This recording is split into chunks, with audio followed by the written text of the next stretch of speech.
আসসালামু আলাইকুম রহমতুল্লাহি ওয়া বারাকাতুহু। সুপ্রিয় আলোর দেশের দর্শক মণ্ডলী, আশা করি মহান রব্বুল আলামিনের অশেষ রহমত ও দয়ায় আপনারা সবাই ভালো আছেন।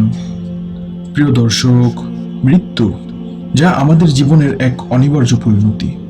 আজ হোক কাল হোক, যা জন্ম হয়েছে তার মৃত্যু সুনিশ্চিত, কিন্তু কার কখন কোথায় মৃত্যু হবে তা কেউ জানে না, কারণ এগুলো হচ্ছে অদৃশ্য বা গায়েবী বিষয়। এর জ্ঞান একমাত্র আল্লাহ রব্বুল আলামিনের কাছে রয়েছে। এই সম্পর্কে পবিত্র কোরআনে ইরশাদ হচ্ছে, নিশ্চয়ই আল্লাহর কাছে কিয়ামতের জ্ঞান রয়েছে। তিনি বৃষ্টি বর্ষণ করেন এবং তিনি জানেন নারীদের গর্ভাশয়ে যা থাকে। কেউ জানে না আগামীকাল সে কি উপার্জন করবে, এবং কেউ জানে না সে কোন স্থানে বা কোন দেশে মৃত্যুবরণ করবে। আল্লাহ সর্বজ্ঞ, সর্ববিষয় সম্যক জ্ঞাত। সূত্র সূরা লুকমান আয়াত নং 34। আল্লাহ পাক আরও ইরশাদ করেছেন, প্রতিটি প্রাণী মৃত্যুর স্বাদ গ্রহণ করবে। সূরা আল ইমরান আয়াত নং 185। একজন মানুষের জন্য অন্য মানুষকে হত্যা করা যেমন জায়েজ নেই, ঠিক তেমনিভাবে নিজেকে হত্যা করা বা নিজের মৃত্যু কামনা করাও জায়েজ নেই। এই সম্পর্কে রাসূলুল্লাহ সাল্লাল্লাহু আলাইহি ওয়াসাল্লাম বলেছেন, তোমাদের কেউ যেন মৃত্যু কামনা না করে, কারণ সে নেককার হলে হয়তো আরো বেশি নেক আমলের সুযোগ পাবে, আর যদি বদকার হয় তাহলে হয়তো তওবার মাধ্যমে আল্লাহর ক্ষমা ও সন্তুষ্টি লাভের সুযোগ পাবে। সূত্র বুখারী। একজন মুমিনের জন্য দুর্ঘটনার মৃত্যু কামনা করার কোনো সুযোগ নেই, কারণ বেশি সময় বাঁচার সুযোগ পেলে আল্লাহকে সিজদা করে আল্লাহর নৈকট্য লাভে ধন্য হবে। তবু কখনো কখনো দুর্ঘটনার মৃত্যুই তাকে বরণ করে নিতে হয়। এই যে বুড়িগঙ্গায় ঘটে গেল মর্মান্তিক লঞ্চ দুর্ঘটনা, যাতে অনেক মানুষ হতাহত হয়েছেন, কেউ কেউ সাঁতরে উঠতে পেরেছেন, আর কেউ পানিতে ডুবেই মারা গেছেন।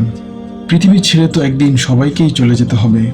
অপ্রত্যাশিতভাবে যখন একজন মুমিন এই ধরনের দুর্ঘটনার শিকার হয়ে মারা যান, তখন আল্লাহ তাকে বিশেষ শাহাদাতের মর্যাদা দান করেন। হযরত আবু হুরায়রা রাদিয়াল্লাহু আনহু থেকে বর্ণিত, রাসূলুল্লাহ সাল্লাল্লাহু আলাইহি ওয়াসাল্লাম বলেছেন, পানিতে ডুবে, কলেরায়, প্লেগে, ভূমিধসে ও চাপা পড়ে মৃত ব্যক্তিরা শহীদ। সূত্র বুখারী। শহীদের মৃত্যু দুই ধরনের। প্রথম প্রকার হলো সত্য ও ন্যায় প্রতিষ্ঠায় আল্লাহর দিন কায়েমের জন্য আল্লাহর রাস্তায় জিহাদে জীবন দেয়া, আর দ্বিতীয় প্রকার হলো হুকমি শহীদ, অর্থাৎ যারা আল্লাহর রাস্তায় জীবন দেয়া ছাড়াই শহীদ। তারা মূলত শহীদ না হয়েও শহীদের মর্যাদা বা সওয়াব প্রাপ্ত। হযরত জাবির ইবনে আতিক রাদিয়াল্লাহু আনহু থেকে বর্ণিত, একবার রাসূলুল্লাহ সাল্লাল্লাহু আলাইহি ওয়াসাল্লাম বললেন, তোমরা তোমাদের মধ্যে কোন কোন ব্যক্তিকে শহীদ বলে গণ্য করো? তারা বললেন, হে আল্লাহর রাসূল, আল্লাহর পথে যারা নিহত হয় তারাই তো শহীদ। তিনি বললেন, আল্লাহর রাস্তায় নিহত হওয়া ছাড়াও শহীদ 7 জন। 1. প্লেগ রোগে বা মহামারীতে মৃত্যুবরণকারী। বর্তমানে করোনা ভাইরাসে অনেক মানুষ মারা যাচ্ছে, এ অংশের ভাষ্যমতে তারাও শহীদ। 2. পানিতে ডুবে মৃত্যুবরণকারী। এ অংশের ভাষ্যমতে পানিতে ডুবে যারা মারা যাবে তারাও শহীদ। সুতরাং বুড়িগঙ্গায় যারা পানিতে ডুবে মারা গিয়েছেন তারাও শহীদ। 3. আঘাতে মৃত্যুবরণকারী। 4. পেটের পীড়ায় মৃত্যুবরণকারী। 5. আগুনে পুড়ে মৃত্যুবরণকারী। 6. কূপে পড়ে মৃত্যুবরণকারী। 7. প্রসব যন্ত্রণায় মৃত্যুবরণকারী। সূত্র ইবনে মাজাহ। তবে এই শাহাদাতের মর্যাদা লাভের শর্ত হলো ঈমান থাকা। পানিতে ডুবে মৃত্যুবরণকারীদের আল্লাহ শাহাদাতের মর্যাদা দান করুন। নিহতদের পরিবার পরিজন যদি এই সময় ধৈর্য ধারণ করে, তাহলে তাদের জন্য আল্লাহর দরবারে রয়েছে বিশেষ পুরস্কার। এই ধরনের বিপদে ধৈর্য ধারণকারীদের জন্য আল্লাহ জান্নাতে প্রাসাদ নির্মাণ করে দেন। হযরত আবু মুসা আশআরী রাদিয়াল্লাহু আনহু থেকে বর্ণিত, রাসূলুল্লাহ সাল্লাল্লাহু আলাইহি ওয়াসাল্লাম বলেছেন, কোনো বান্দার সন্তান মারা গেলে আল্লাহ তার ফেরেশতাদের বলেন, তোমরা কি আমার বান্দার রূহ কবজ করেছ? এই ঘটনায় আমার জমিনে থাকা বান্দাগণ কি বলেছে? তারা বলেন, তারা আপনার প্রশংসা করেছে এবং ইস্তিরজা তথা ইন্না লিল্লাহি ওয়া ইন্না ইলাইহি রাজিউন পড়েছে। তখন আল্লাহ বলেন, আমার ওই বান্দাদের জন্য জান্নাতে একটি ঘর তৈরি করো এবং ওই ঘরটির নাম রাখো বাইতুল হামদ। সূত্র তিরমিজি।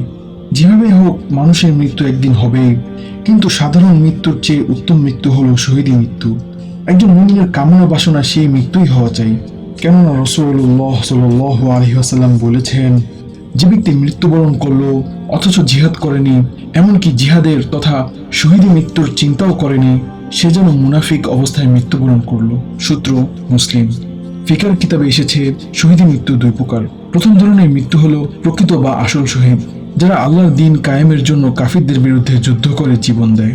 এসব শহীদের মর্যাদা অনেক বেশি। তাদের সম্পর্কে কোরআনে ইরশাদ হচ্ছে, যারা আল্লাহর রাস্তায় নিহত হয় তাদের তোমরা মৃত বলো না, বরং তারা জীবিত, কিন্তু তোমরা তা বোঝো না। সূত্র সূরা বাকারা, আয়াত নং 154।